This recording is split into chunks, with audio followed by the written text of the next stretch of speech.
Ships or Shipsy? Only you can decide. Find out more at shipzorz.com.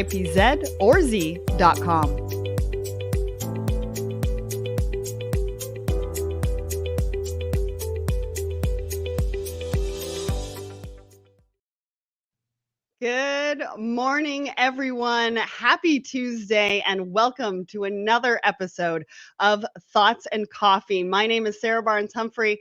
I am the CEO of Ships, the founder and host of Let's Talk Supply Chain.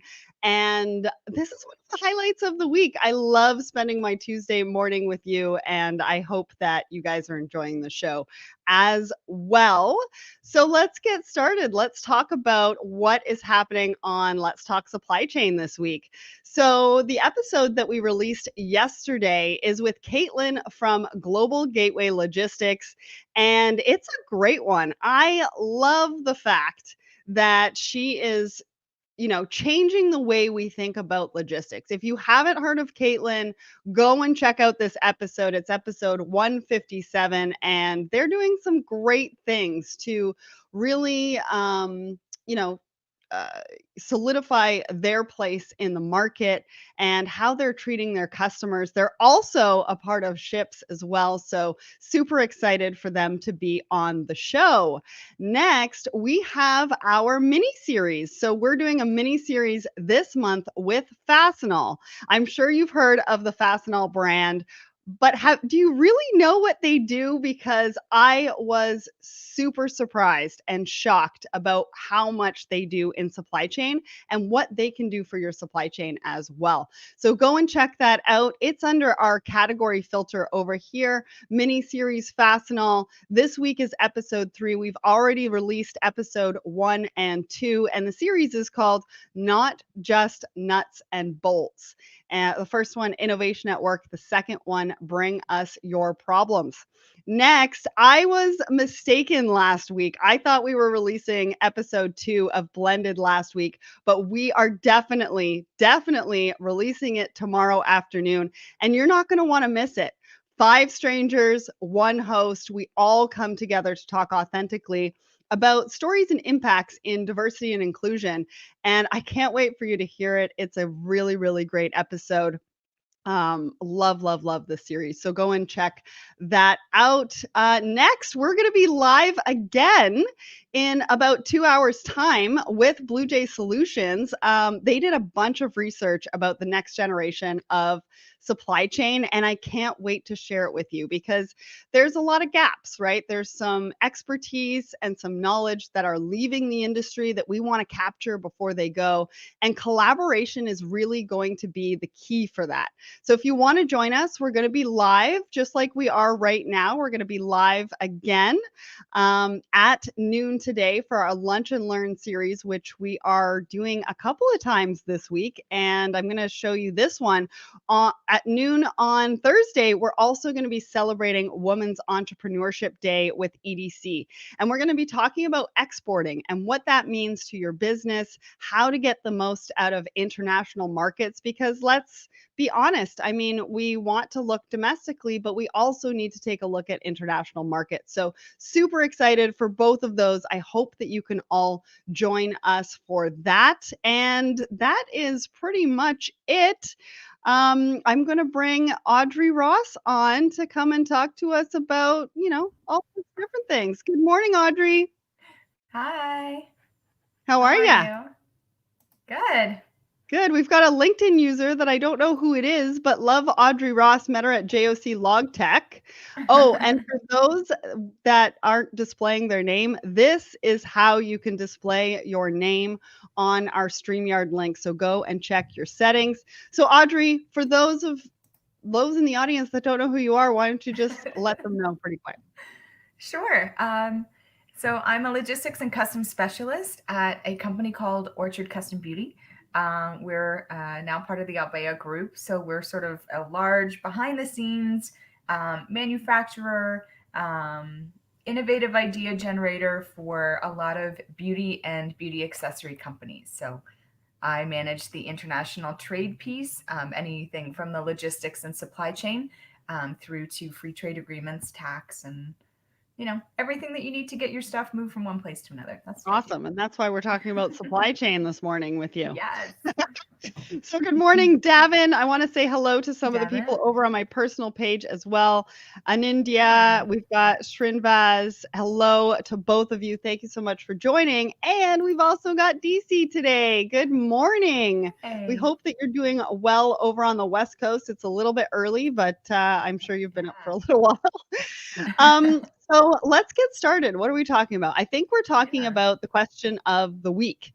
So the question of the week is, what are your predictions for supply chain trends in 2021? And if people don't know in the audience, we actually ask a question of the week in our Yes. linked on the Let's Every Talk week. Supply Chain LinkedIn, Facebook, Twitter, Instagram every single Wednesday morning. So Audrey and I are just giving you a quick sneak peek to that before it comes out tomorrow. So what do you think? I found an article, so I'll share that after we get your thoughts. So what do you think? For 2021?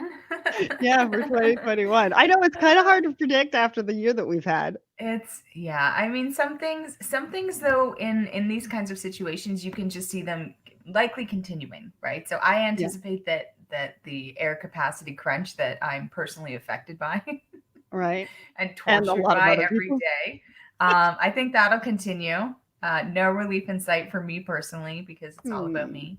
No, I think the air capacity issue, until we start seeing more passenger travel and tourism back in the game, Yeah. we just won't have that capacity. It's just not going to happen. Well, and wait for the Um, vaccine. That's yeah, going and to I take up think I all of it. think I think supply chain companies are expecting that, they've done some things to increase their infrastructure, but I don't think they're going to make major moves to increase infrastructure because I think, anticipate that humans aren't going to continue after there's a vaccine. They're not going to continue ordering literally everything online. They are going to start going back into stores when the health and safety You think?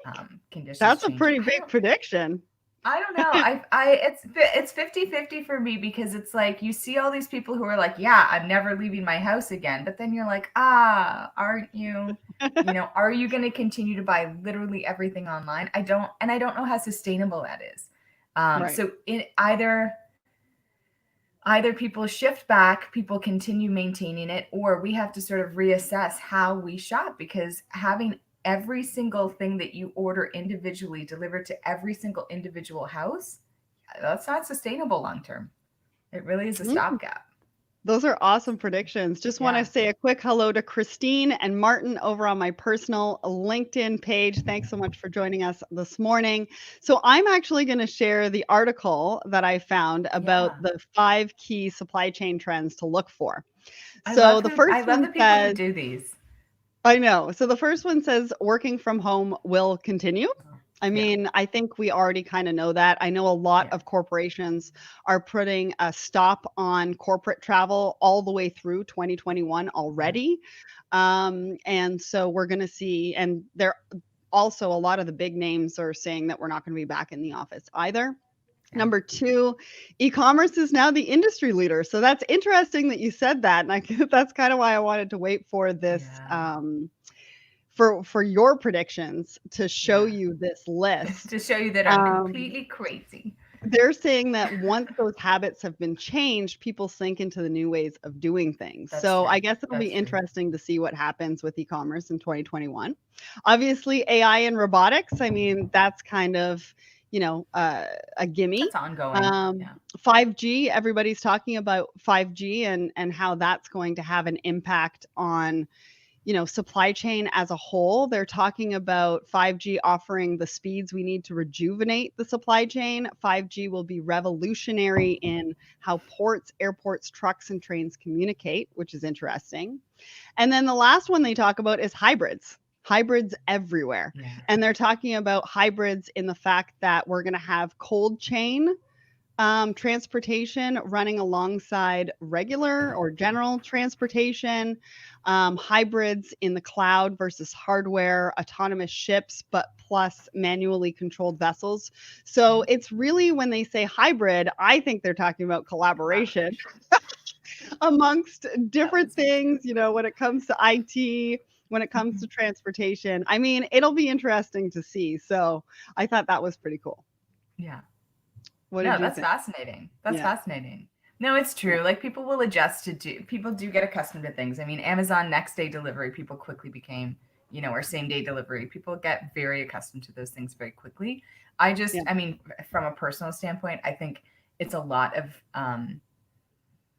it's a lot of consumption, one, and it's a lot of environmental waste to be sending Yes. literally The individual packaging. packages to people Yeah. because Yeah. Yeah. Yeah. Yeah. they don't have the, if they've promised you same day, I guarantee you they're not hunting around for a proper sized box. Oh Like no, they're they're definitely just not. I mean, they're just sending it to you. And those plastic packs, those are much easier to send than a box. So it's just like for me watching us come through 2019 into the, we're going into these IMO 2020 standards to reduce sulfur. We're going into, and then it's like, we've spent 2020. It's just like we've just increased the amount of single use items, like with regards to masks, gloves, yeah. and we've increased air freight, which is like the most nightmarish carbon footprints. Right. So for me, it's just like personally, it just kind of I get a bit of a cringe. But Yeah. Yeah. Well, hopefully, we'll Martin find over on circular. We'll go into circular for 2021, and then I won't have to feel really bad about it. Well, Martin over on my personal LinkedIn says, I think it's too early for 5G to really break through. So I I guess think we'll so. just have to see about that. So let's move on to my thoughts and coffee post from Yeah, Sunday. I don't know if you had a yeah, chance to read this. It was yeah, something that was kind of weighing on my mind, and I really just wanted to put it out there because we've all experienced the last 6 months vastly differently, from all sorts of different yeah, perspectives, all sorts of different ways, in how we've been, conducting ourselves on a day-to-day basis, how it's affected our lives. And I think with the emergence of the TV shows coming back, so I use Grace, This Is Us, Law and Order SVU. okay, They really covered all of the challenges and different things that have come up over the last 6 months, and I don't know about you, but they have really hit me in a way that I just wanted to express. I think through for This Is Us, we talked about this, I cried, like, yeah, for the whole episode, and it was just because I really got a different perspective on how what people have really gone through. I mean, Grays did a great job of, really highlighting what the healthcare professionals have gone through COVID and what they've had to deal with. And it really just brought in so many different emotions. And I yeah, just wanted to share it with everybody because I figured that I was probably not the only one that was feeling this and kind of going through this as we were, watching these TV shows and seeing what was out there and what's been going on. What were your thoughts when you saw this one?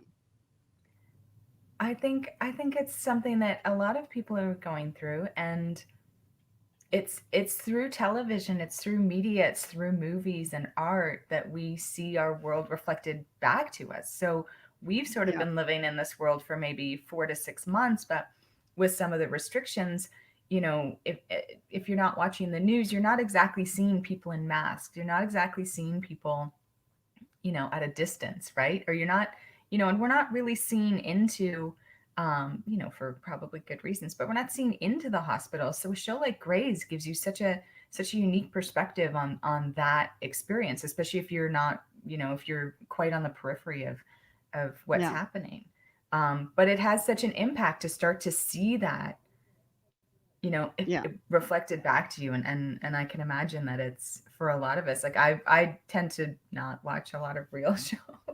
I think I go for a lot of fantasy, especially right now.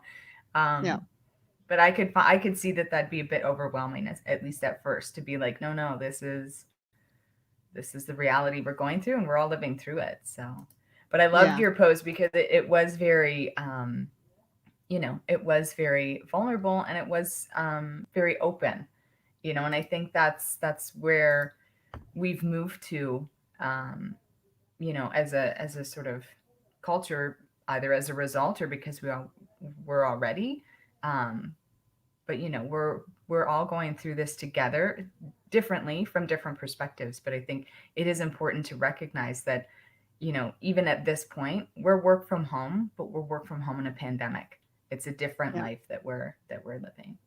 Yeah. Yeah, and that's, you sort of get an emotion about what was, what's Yes. happening right Yes. now and the Yes. changes and the impacts of what that means for us in the future. And that's really what Yeah. I was reflecting in that article was, Yeah. I hadn't really stopped and really Yes. thought too much about all of it. And it Yeah. made me stop and change Yeah. perspectives and hear conversations that they're having about, Black Lives Matter Yeah. or COVID-19, Yeah. and really, really understand the conversations that have been happening in the world that, Yeah. I may or may not be a part of, Fully. Yeah. but, really understanding the impact and what that means. And so I hope for all of you that you've been, Yeah. I mean, I don't know if you watch TV, but I would love to hear from you as to what you guys have been feeling, because I promise you I can't be alone in this. But Oh. anyways, let's get into Yeah. our supply chain topics. So the Okay. first supply chain topic is about TikTok. Shocking. I really just liked this article Shocking. because they were talking about how TikTok is really going to be changing the game from a corporate perspective. They're talking about, Interesting. e-commerce and products and things like that. However, I really do think that if we're reading articles like this, it's going to change our perspectives on how we're going to be able to market the services and what we're doing in supply chain to the individuals and the next generation on TikTok. That's one of the reasons why Mm. we started a TikTok, the Let's Talk Supply Chain TikTok channel, Yeah. is really to bridge that gap. We want to reach, some of the next generation that are on TikTok and really talk about supply chain. They're hearing about it all over the place. So why don't we give them more perspectives as to how important supply chain is, what it means to them in their everyday life, what it means to be working in supply chain and logistics, how Yeah. exciting it is right now. And I think, from a marketing perspective, this is something us as supply chain professionals, supply chain businesses in general, needs to really pay attention to. I think yeah, it's a fun new medium, but there is a lot of engagement. It's a There is. massive new platform. So I mean, any business or anyone who is trying to identify a demographic, yes, it definitely is a younger demographic that's on there, and that's your new up and coming audience. So it's definitely important to see how it works best for you. Mhm. And I think people, it's like when Instagram first started. There's always this like, oh, I don't know about that, and it's just a bunch of dance videos, Do I need and a website? our yeah, like our serious company isn't going to participate in some silly dance videos on some silly social media site. And I think if you use the example from YouTube's explosion through to Instagram, through the consistency that Twitter and Facebook have had. Yeah, I mean, social media is a tool. LinkedIn is a tool, and companies that are savvy use the tools that they have available to them, especially since for the most part they're free. Yeah, Costs you nothing to be on there, except I yeah. mean your data and privacy and other things. But there's no fee that you pay to be on there. That's So right. That's use right. it. I Yeah. I think the other important thing to note about TikTok is if we're in logistics, to really Yeah. understand the end consumer and Yeah. how the end consumer is shopping and how your Yes. customer is reaching that end consumer and delivering their products to that end consumer. And Yeah. so even if we're not thinking about it on a marketing level, as supply chain professionals and, the logistics of handling the products for our customers, we really need to also understand what that looks like. There aren't very many jobs now, like even in my job, where I can just ignore what's happening with sales. I can't Right, ignore it. I can't pretend that it's not happening and like I just do my piece. I just do right. port to port. That's what I no. That's not how it works. I have to be cognizant and paying attention to everything that my whole company and teams are doing in order for me to best support them, Mhm. best provide resources. And that's the same for a lot of places. So I think too, in our industry in transportation and logistics and supply chain, we have to recognize that, we're not just that one piece. We are, and it's an important piece that we get it done. But Yeah. being able to have that bigger picture view, that's what really helps you level up as a company. That's what helps make you competitive. That's what keeps you, innovative. It keeps you having new ideas. So yeah, even from a curiosity perspective, certainly check out TikTok. Definitely check out the Let's Talk Supply Chain. That's why I got on TikTok, was to be able to see it and interact with it. And I think it's Abby. Yep. Yeah, I love it. I love it. Thank you. She's Yeah, doing a great job for us. So it's Martin over on really, my I love personal it. Yeah, so Martin over on my personal LinkedIn says, I know a 31-year-old founder of a fashion brand using Instagram to check which SKU will be hot through Hmm. which reseller based Yeah, on their posting and likes. yeah, So yeah, I mean, if we're that's a really great point. If we're yeah, drilling down to what that looks like for our customers, also as supply chain yeah. professionals to really understand that right now is huge. So Keelan Spence is joining us over on my personal one as well. What are your Nice. thoughts on the World Economic Forum pitching a total economic reset and PM Trudeau's statement that Canada is on board for UN Agenda 2030 plan and the economic reset? Well, that's the first time I've been hearing about it. That is a Yeah. great question, Keelan. I'm probably going to have to think about that and maybe get back to you a little bit later after I do a little bit more research. As far as an economic reset, I mean, I'd have to take a look into what that actually means and what the plan is going to be, whether it's, a good thing or not. Have you heard about it? I've heard talk of economic resets, and I'm quite here for it, because at this point, there's a lot of resources that are being stifled, and there's a lot of people in the world who are not even managing the basic human needs. Right. So I think from that perspective, there needs to be a reset. I think people find it very scary and intimidating because they've been living their lives a certain way.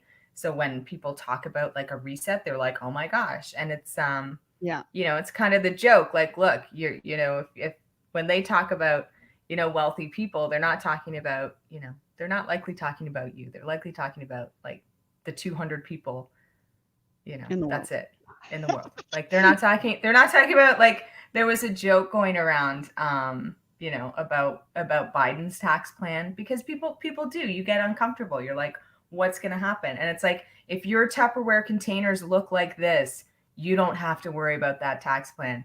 And I think it's the same for Canadians, it's the same for everybody. Like, they're really talking about a certain small, tiny, the people with like 5 yachts, those are the people they're talking about. And Mm. I'm here for it. Well, I'll be interested. I'm gonna go do my research now. Thank you, Keelan. Yeah. So next supply chain topic. This actually came out back in July, but I don't think we ended up talking about it, or maybe Ah, we did.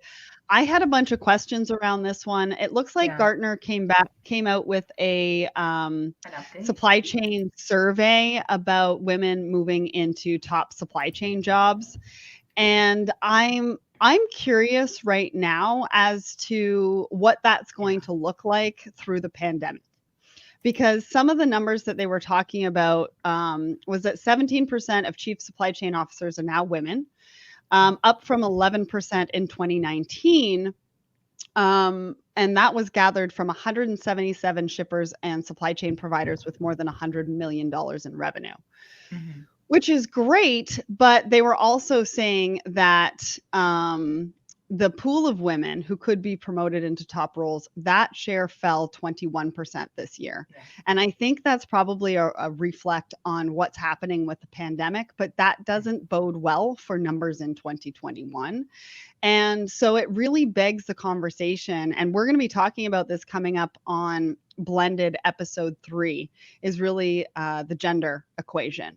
Yeah. What that looks like, what we need to be talking about. We've got Henrik coming on, and he's done a lot of research in this realm. So I'm excited to talk to him and ask him a few more questions about what this all actually means. And when the pandemic is, kind of over, I guess, what this actually is going to settle down and look like. What Well, the did you think data, about this the one? data always supports when both genders are fully engaged in their work and in society. Yeah. Society and workplaces are better overall. And I mean, it's measured in data. The increase that you have in growth when you have more women participating at your workplace. It's measured in percentages of when you have more women on your board, your company is like X amount more successful. I think it's like 11 or 17% more successful. I mean, so they're real numbers, right? These Yeah. are factual numbers. So anything that can be done around supporting women keeping their careers in the workplace, which in a pandemic when there are no schools, that's your childcare right there. Yeah. So if you know, the I've seen an economist here in Canada talk about a she session where women are losing and having to stay, you know, either give up their jobs because they can't manage specifically childcare during the pandemic. Yeah. And it's how are you going to get them back into those roles, right?